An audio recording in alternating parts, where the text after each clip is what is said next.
Hey guys, welcome back to my channel. My name is Jasmine or Jazzy. If you're new here, welcome. Thanks for stopping by.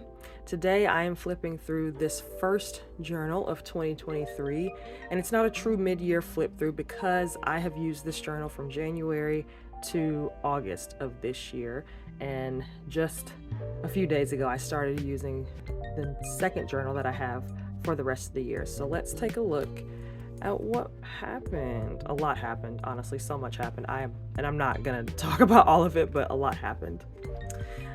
So you'll notice there are quite a few of these initial spreads that I used a lot.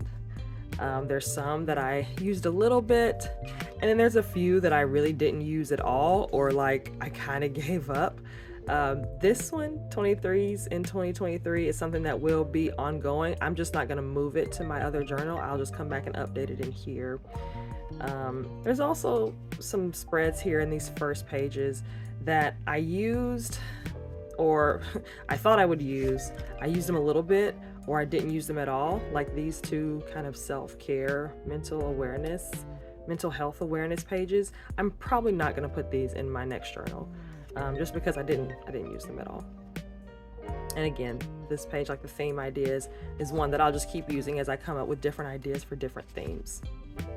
So getting into January, if you're familiar with the Archer and Olive company, the December 2022 subscription box is the theme that I use for this. So the stickers, the washi tape, the gel pens that came with this set, the vellum paper, that is what I used to decorate this month, and it was honestly so pretty. It's one of my favorite sub boxes of all time. I've been subscribed to the Archer and Olive sub boxes now for about 2 years, and it's absolutely been one of my favorites. I also did the exact same weekly layout for each week because I wanted to see if that was something that worked for me, and it did. It worked really well. So I tried to continue that a little bit in February.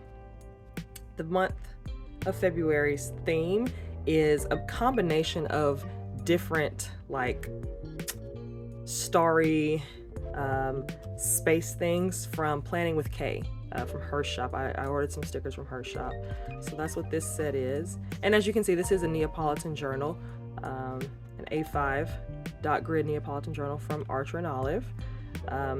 At some point it will, and I'll probably explain it again, so I won't go into too much detail. At some point I got sick of the Neapolitan. I just wanted white pages, which made sense because my life changed. I just needed to be able to write as much as I could, but during these pages where I was staying true to the black or the craft paper, it was fun to use different pens and things. These are just pages where I was just trying to figure out, am I gonna paint, am I gonna color, practicing doodles, like, you know, but these are just like what do you call them, research and development pages, basically in the middle of the journal. For the month of March, we've got another theme from Planning with Kay, and this is Luna's Library.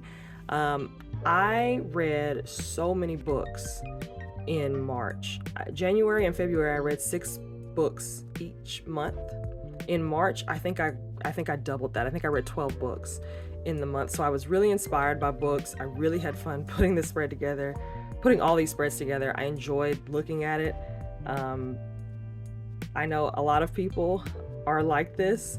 If my journal doesn't look good to me, I'm not going to use it. So I put a lot of effort into thinking about, not necessarily effort in creating it, but thinking about what theme is going to make me the happiest and what theme is going to make me most likely to use my journal. March is my birth month, so for my birthday, I went on my very first Virgin Voyage cruise, which was super fun. I highly recommend it for all the adults out there. It was such an amazing time. And while I was there, I drew this birthday page for myself one of the days that we were on the beach. Moving into April, as you can see, this theme is brought to you by Pipa Santos. I was watching a video of Pipa talking about her new release of her sketchbook that she's released it 2 years now in a row.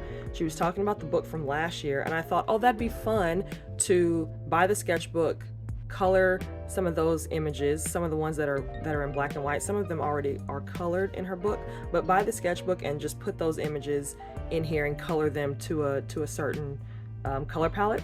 I decided not to color them. Every one that's black and white, I left it black and white because I also bought the washi tape from her shop and the sticky pads, and it just makes a really, really nice aesthetic with all of these different colors and sparkles. Some of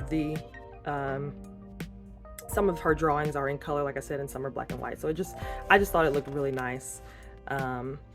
Just leaving them as they were, because the idea was that I wanted something sketchy, but I don't want to personally sketch or learn how to sketch. I didn't really want to do all the hard work of sketching, so I really enjoyed flipping through her books and finding images that I thought represented me and felt like a really nice fit. This is also the first time I did a waterfall layout for my weeklies, and this turned out beautifully. I remember just staring at this when I first set this up, just in awe of like, I can't believe I did it. I actually did it. It looks so nice. So I'm very happy with how that month turned out. This is just an extra page. So a lot of this, everything except for obviously my card from my first cruise. This is from the March, I believe. Yes, March 2023 Archer and Olive subscription box. Just some extra things that I knew I wasn't going to use the paper. I knew I didn't have anywhere to put the cards, so I just wanted to create this nice little scrapbook layout, along with some other just key moments and things from that cruise, and a notes page for what I loved and what I would do differently on the next cruise. Jumping into May, of course, I could not let myself live another month without doing a classic bullet journal bees and honeys theme. I finally got it out of the way, and I feel satisfied. I never have to put bees or honeycombs in my journal ever again, but I do really like how this turned out. It took me a lot of time to do this because it just took me a lot of time because I wanted it to be cute. Like this is incredibly tedious, like so tedious, but it looks good, right? I'm not a super artist, but I really enjoyed like drawing these honey-esque bee elements in the journal. Finding quotes, just finding inspiration for this on Pinterest was really fun. Finding an extra color to go with the golden brown yellow color palette was really fun too. And it worked out. I think May was one of these months that I used my journal quite a bit. Moving into June, now I'm actually using a combination of the March subscription box, I think, or no, maybe this was all in the, I'm getting confused now. I think this is all the March subscription box. Yeah, because the box comes in June, so I didn't have it until July. Never mind, this is still the March subscription box. This washi tape again, one of the little inspirational cards, and then some stickers, and then I drew some other things around it. Again, another theme, the idea of a picnic in summer. It just felt like a theme that I could not continue to go on with bullet journaling without creating this theme. I had an idea for a mood board here.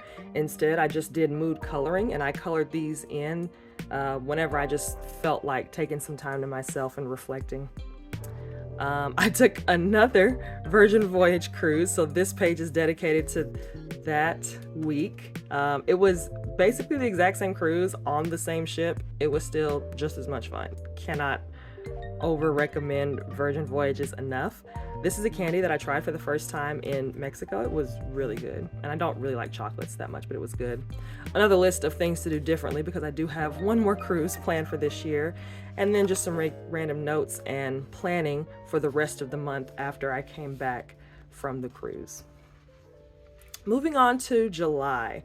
So the sub-box theme for June from Archer and Olive was this camping, you got this whole theme. And while I love camping and I love the idea of summer camp, I had a hard time just like wanting to put this in my journal. I do like how it turned out. I am happy that I did put it in here. But when I first opened the box, I said, well, I don't know about this. I'm glad it turned out well. And the rest of the stamps and things that I didn't use for this month, I will be using in my actual camping journal. So July is the month that the summer was a full shakeup. This is where it should be black pages, and I said, screw this, I need white pages. I need to be able to write. I need all the space to write. I can't be jumping around and skipping pages in the journal. So for the next few pages, It is just brain dumps because a lot was happening, and I covered them all in white paper. So I did kind of split up the month, but there was so much happening day to day, I needed to kind of split my thoughts up and have some space. I also kept this really simple with planning for each week because I had fewer events happening, but I had more tasks going on. And then basically the rest of the journal until August is just brain dumps. I mean, I hope everybody had a safe summer. I hope you had a great summer. If July is a summer month where you live, if not, I hope it was productive. I hope you find peace if it wasn't. That's what all of those pages are, is me finding peace in the midst of pure chaos. Moving to August, this is another, and I should have counted. I don't remember now how many. It doesn't matter, I'm not gonna count. This is another theme from Planning with Kay. This is the Vintage Notes theme. And this is one that I had saved a long time ago when I was still an active patron subscriber of hers. I saved this thing because I just love how it looks. I love the science and the notes and just the kind of rugged look of the notes. And of course I tore the pages to make them look a little bit more notebookish and kind of authentic. So I really like how this turned out. Again, another month where I really didn't have a lot of places to be, but I had a lot to do. A spending tracker that I absolutely refuse to use. But as the weeks have gone on in August, I've gotten a little bit busier. There's been a few more activities to do, a few more things to take care of. And that's it. That's the end of the journal. This is the first time that I have quite literally used everything up until the very last page of the journal. So let me know down in the comments, what's your favorite theme, any similar themes that you have used or any similar layouts. And I will see you guys in the next video for, well, at the end of the year. It'll be at the end of the year for the flip through of the second journal that I'm using for 2023. And maybe somewhere in there we'll also have a video for my reading journal, because my reading journal is also full as of the end of August, and I'm combining my journals for reading and daily planning for the rest of the year. So be sure to subscribe, hit the notification bell so you know when those videos are coming out, and I'll see you in the next one.